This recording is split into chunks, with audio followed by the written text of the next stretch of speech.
Hi guys, it's me, Dimension Battles, and welcome to this speed art video. Okay, in today's speed art, we are going to be doing a deck box speed art.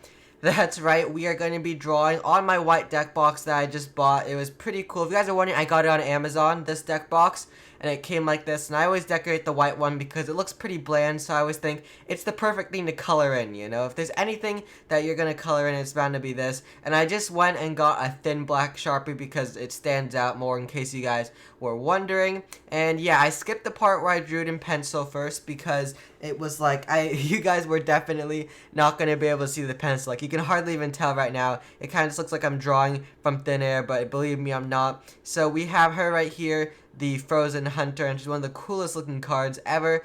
And basically, I'm just drawing the body. It doesn't look as good as the original one because, you know, obviously I'm redrawing it, but it still turned out pretty cool looking, I like to imagine. Yeah, because I don't redraw cards that often, so it was pretty fun to try this out. And I gave her this weird like belt type thing. I thought I would experiment because those are things that I thought of doing when I first made it, but I ended up not doing it because the sword took up most of the room of the cards, so that's why I decided to try and do that. So right now I'm trying to draw with Copics or Artist Loft, seeing which ones will show up and how it's basically like reacting to the surface. So I went for this dark blue color because I think it turned out pretty nice looking.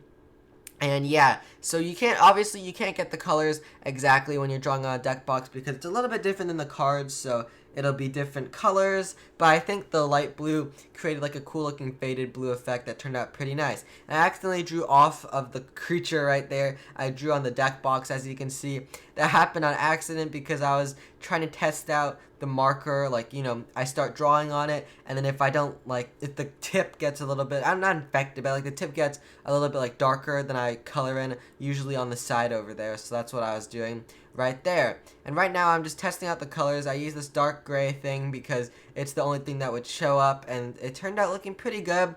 Believe me, it's extremely hard to draw on a deck box, so forgive me because it's difficult. Anyways, I'm just coloring in the face because this dark gray thing turned out to look pretty good. It's funny like watching speed arts because the hand looks like it's moving so fast. In case you guys were wondering, I usually put it at 2.5 speed, like that's how sped up I make my videos. So yeah, right now I'm just adding additional color to the video. Let's see if this video can hit 50 likes in the first 2 days. That would be insane if that could happen, because usually we get 50 likes like after 4 days. So let's see if we can get 50 likes in 2 days. That would be really amazing.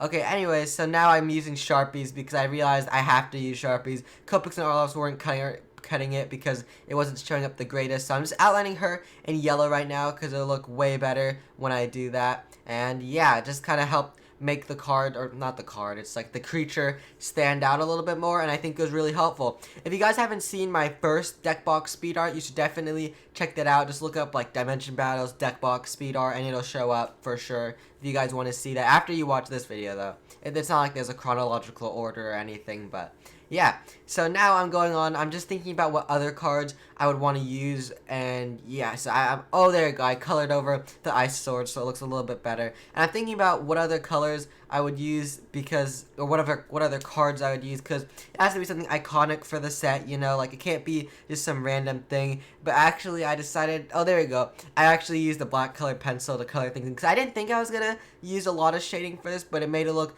like all the more better with the black color pencil and the shading. So now I didn't like the way it looked that much. I was like debating whether it looked good or not, you know, but I think it turned out decent.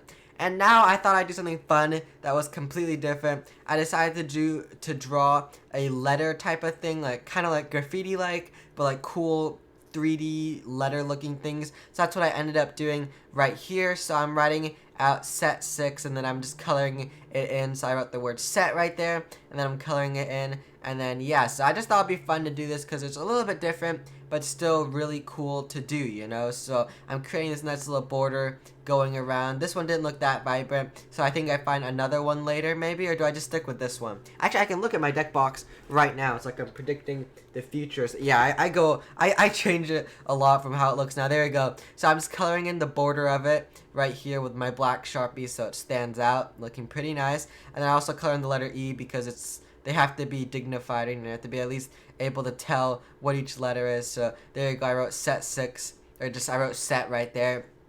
And then now I'm deciding what I could do for the letters. So there we go. I wrote 6 with this cool blue Sharpie, and it turned out pretty nice. I threw out a lot of Sharpies after this because a lot of them weren't working, or maybe it didn't work the greatest, but yeah.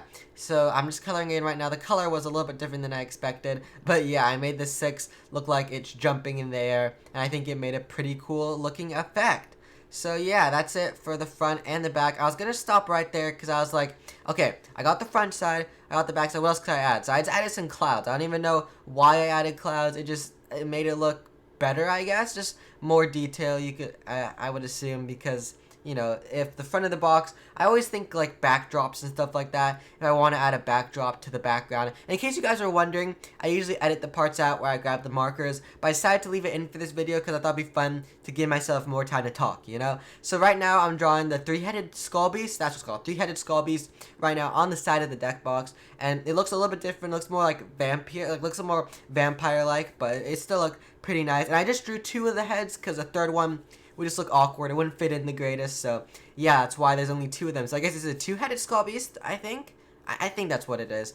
Okay, so I just colored in gray, and then I'm coloring the face this lavender looking color because the closest thing I had to gray, and it turned out pretty nice looking. So now I just went about and did the other side. So I was like, what should I draw on this side? I was tired of copying cards, so I decided to draw my own dragon right here. It's like not copied from any of my cards, and it's like I usually look at the cards for reference for when I'm doing redrawing them, but this one I just made up on the fly with Sharpie right here, and it turned out pretty cool looking. I have a similar style for dragons, so it worked out. I'm probably not going to make this as an actual card in the game because it looks really similar to all my other dragons, just a different color. Yeah, so recently I've been trying to make more unique looking dragons, because otherwise most of them would look the same. It's just as though I paint bucket them. Well, I don't do it online, but as though I colored it in a different color every time, that's why I decided to go for more variety. And I noticed I never made an orange and yellow dragon, which is why it was pretty fun to make this one. And I made this little spiral, like flame, like things shooting out, and I do this green color. Wow, I don't even remember doing green. That's unbelievable. Just as surprised as you guys are, but yeah, I thought it'd be cool to color that in green just to add a little bit more excitement, I guess. So it makes sense. And I'm adding shading to the 2-headed skull beast and also to the dragon. I'm making sure to keep in mind that the shadows, like the sun's coming from the front kinda, and I think it turned out pretty nice looking. So yeah, I'm just looking around the deck box to see if there's anything I could change or anything that would end up looking better, I guess. So the last thing, of course, you gotta put your name on the front so no one can steal your deck box and claim it for their own. So there we go. Not like some people have a similar deck box to this, but I wrote Dimension Battles with this really cool writing style thing. I think it looked pretty fancy, I like to believe. So yeah, and I just wanted to emphasize it more, so I also colored it in with this cool gold Sharpie I own. Hopefully you guys did enjoy this deck box speed art. It was really fun making a deck box speed art. And if you guys did enjoy this speed art video, then make sure to please leave a like and subscribe. Okay, thanks. Bye, guys.